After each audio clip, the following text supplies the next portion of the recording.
Bismillahirrahmanirrahim. Assalamu alaikum. I'm your SST teacher, Miss Hira, and today I'm going to deliver you a lecture. So, our topic is the concept of two nation state, page number 87. Topic is the road of independence. Azadi ka khayal. In 1940, according to the officially census, means according to officially census का मतलब मर्दमशुमारी, census का मतलब होता है मर्दमशुमारी के according अगर देखा जाए तो 65% जो थे वो हिंदू थे, 24% जो थे वो मुस्लिम्स थे, 11 जो थे वो अदर्स थे, जिसमें आ जाते हैं सिख, क्रिश्चियन, एनिमिट्स उसको कहते हैं people who worship gods of nature, means वो लोग जो कुदरत को अपना खुदा मान के उनकी पूजा करें। जैसे आसमानों को, कुछ लोग आसमान को अपना खुदा मान लेते थे, कुछ ज़मीन को अपना खुदा मान लेते थे, सूरज को खुदा मान लेते थे। वो लोग जो नेचर को अपना खुदा मान के उनकी पूजा की जाए उनको कहते हैं एनिमिट्स, ठीक है। और जो है वो ज़्यादातर लोग जो वो इंडिया में पाए जाते थे। जो मुस्लिम पीपल्स थे वो कंसंट्रेटेड थे इन द नॉर्थ वेस्ट और नॉर्थ ईस्ट की तरफ। तो लेट मी शो यू कि किस तरीके से जो ये हमें दिया हुआ है the sub continent before separation map दिया हुआ है। आप अगर ऊपर की तरफ देखें ग्रीन साइड तो आपको नज़र आएगा।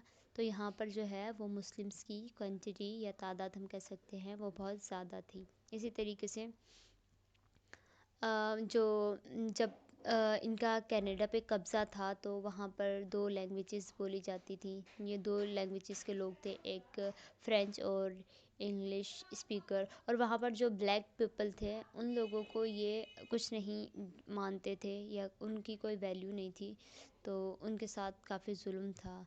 तो 18th सेंचुरी में जब शाह वलीउल्लाह जैसे लोग आए, सर सैयद अहमद जैसे लोग आए, शाह वलीउल्लाह जो पैदा हुए थे 1703 में और उनका इंतकाल हुआ 1762 में। तो इस तरह के लोग आए, जब उनको लगा कि जो है हम लोगों को एक सिंगल, हम लोगों की अपनी जो है वो एक रियासत होनी चाहिए। जो सियासी हालात, जो वहाँ के सियासी हालात थे या समाजी हालात थे उनको देखते हुए, उनको मद्देनज़र रखते हुए मुसलमान इस बात पे बिलीव करते थे कि उनको एक अलग रियासत बनाया जाए या उनको एक अलग रियासत दी जाए। तो अगर हम बात करें इन शख्सियात की तो सबसे पहले हमारे पास आ जाते हैं sir Syed Ahmad Khan. Sir Syed Ahmad Khan was very brilliant man, he was a very great man, जिन्होंने मुसलमानों को जो है सेपरेशन की तरफ उकसाया, उनसे कहा कि आपकी अपनी एक अहमियत है, आपकी अपनी एक वैल्यू है। तो उन्होंने इनको सेपरेशन का कहा, सेपरेट होमलैंड का, because of language, their language are separate, their civilisation are separate, their customs are separate from Hindu. So उन्होंने बहुत जद्दोजहद की और बहुत कुछ किया। ये सारी चीज़ों को मद्देनज़र रखते हुए उनका ख़याल जो था वो ये था कि मुस्लिम ममालिक, जो मुस्लिम लोग हैं उनकी एक अलग सेपरेट तरीके से वो अपनी ज़िंदगी गुजारे और अपने जो है तालीमात पर अमल करके। तो सर सैयद अहमद ख़ान का बहुत एक रोल है सेपरेशन में। इसी तरीके से अगर हम सेकंड पढ़े तो सेकंड आ जाते हैं अल्लामा मोहम्मद इकबाल। इनको तो सभी जानते हैं। अल्लामा इकबाल जो पैदा हुए 1877 में। He was a scholar, philosopher, poet and lawyer. ये फ़िलोसोफ़र भी थे, पोइट भी थे, लायर भी थे।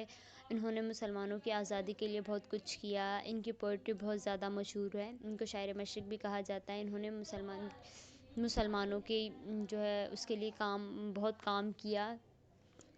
कायद आज़म से भी, कायद आज़म के साथ मिलके भी इन्होंने बहुत ज़्यादा मुसलमानों के लिए काम किया। तो इन